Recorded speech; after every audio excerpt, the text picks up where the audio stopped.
All right, well, I'm actually caught up on Star Trek Strange New Worlds, and I'm watching the 7th episode of Season 3, which came out the other night or so, titled, What is Starfleet? And clearly that's a question that has been, plaguing Star Trek fans since, 1966. So for almost 60 years, we always, what is Starfleet? Well, maybe but, of course, you can always go check online. They'll tell you, but I prefer, of course, go to the good old big old 2-volume Star Trek encyclopedia, which came out in 2016. The reason I like it is because it's not tainted by Kurtzman Trek. Yeah, it does reference the Kelvin universe, but clearly defines it as a separate universe. So this is pure Star Trek explanation, not being altered at whim by anyone who goes on to Memory Alpha. Starfleet Command. Operating authority for the Interstellar Scientific, Exploratory, and Defensive Agency of the United Federation of Planets.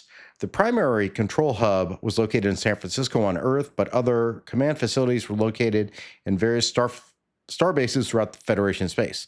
Starfleet Command stayed in touch with its starships by means of a subspace communications network, but even with this faster-than-light medium, interstellar space was so fast it was not uncommon for ships to be on the frontier and out of touch with command. As a result, Starfleet captains were frequently granted broad discretionary powers to interpret Federation policy in the absence of immediate instructions from Starfleet Command.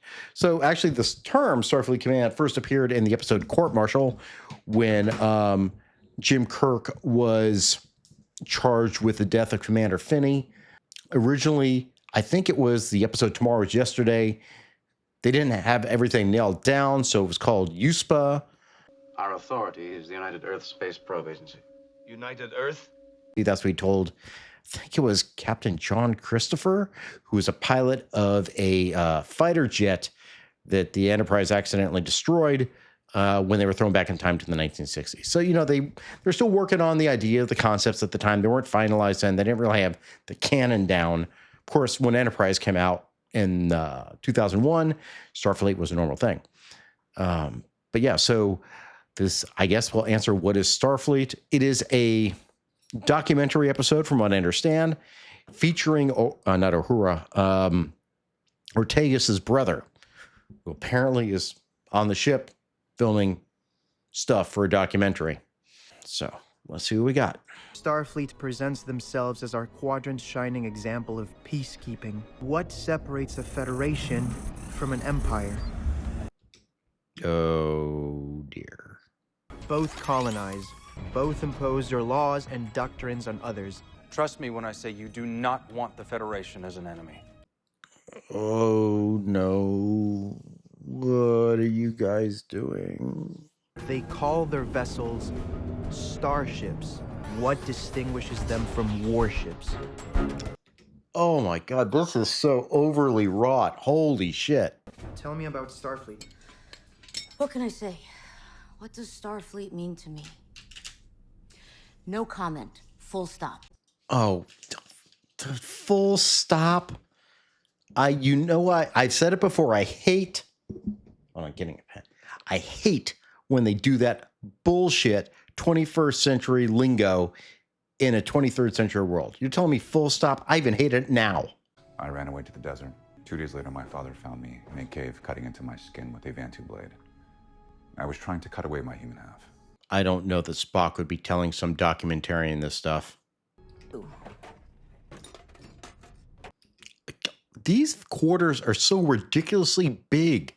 Is that a motorcycle? She's got a motorcycle in her quarters? I'm the ship's security and tactical officer. I don't think killing people is okay. I think sometimes it's necessary. What is with everyone in this weird outfits? This is not complaining, but this weird Black Widow style outfit.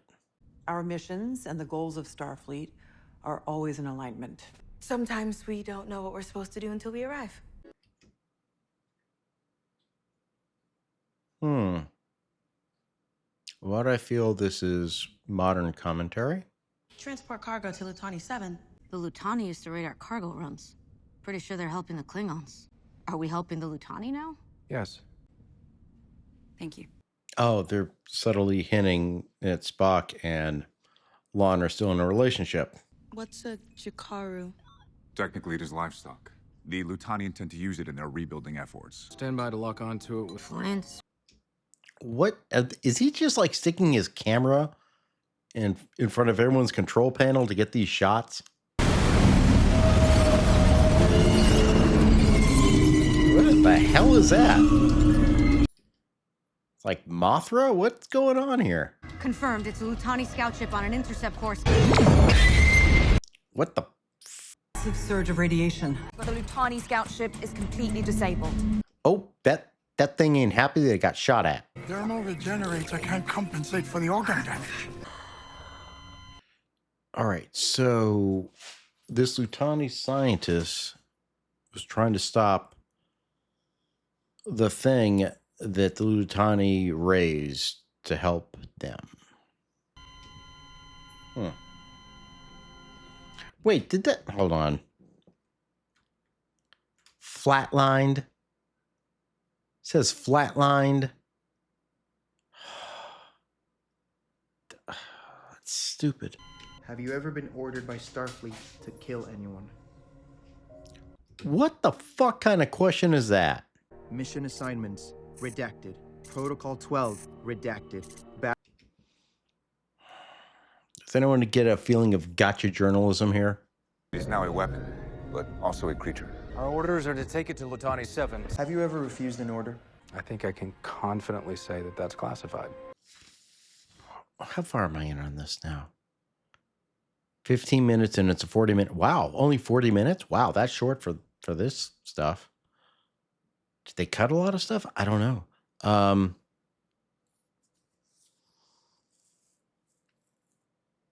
What was it? What was there was a Babylon 5 episode back in the day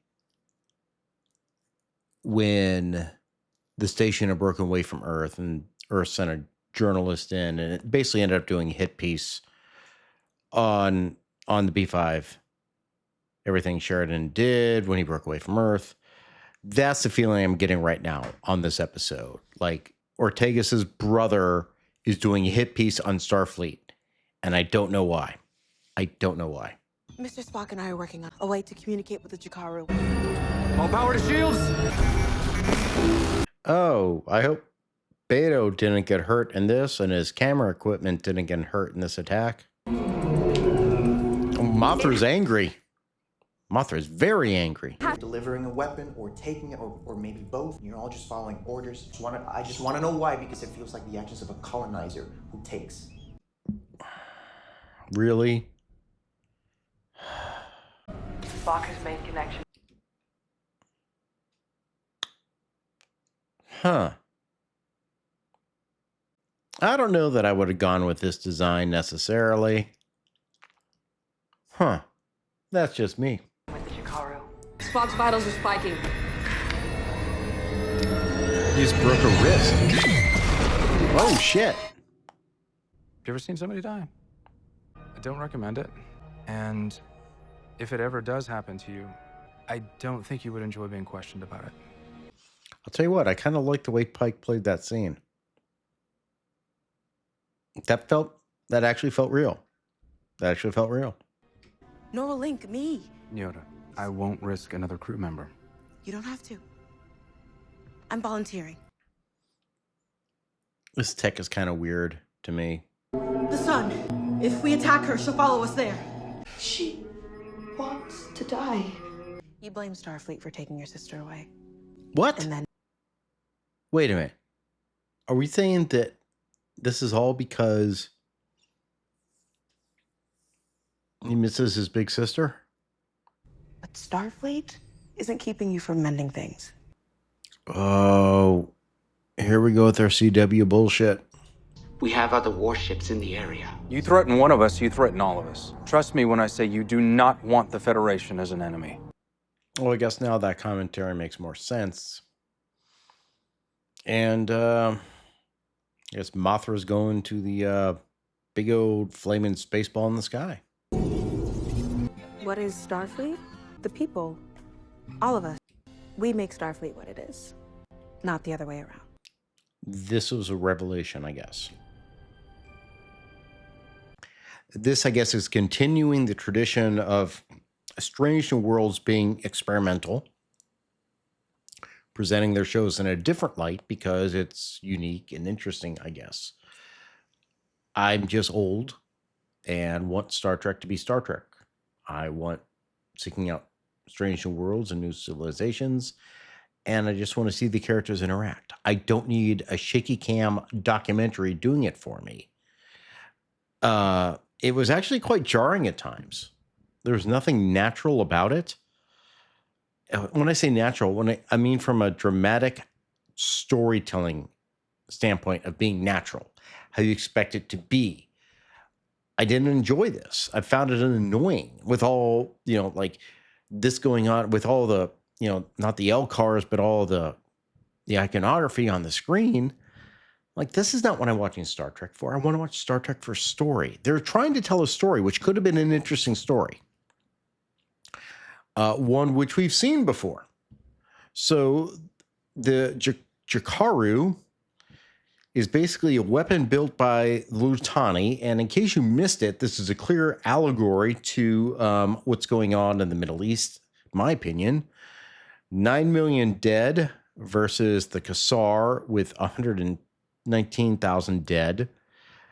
Guess who the Kassar are supposed to be and who the Lutani are supposed to be.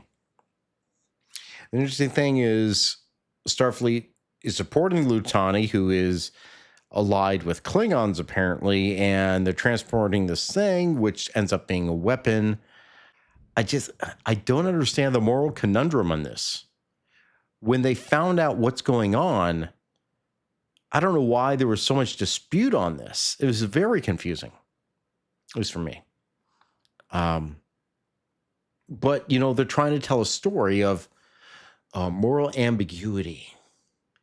The problem with telling a story of moral ambiguity in the Star Trek universe of the 23rd century is there's not that much moral ambiguity in the Federation, which is why, you have to go seek out new life forms, new civilizations to get that ambiguity, to get that conflict. The Roddenberry idea was always that humans had evolved beyond this point, and they had made alliances with other worlds to create the United Federations of Planets. Starfleet, while having militaristic capabilities, was ultimately a agency of exploration. But even as Lon said in this episode, look, space is dangerous. You can't just have, you can't go out there unarmed. You have to have defensive weapons to protect yourself. It's recognizing, their goal is exploration, but they also have another role of defense. So it's a exploration military organization.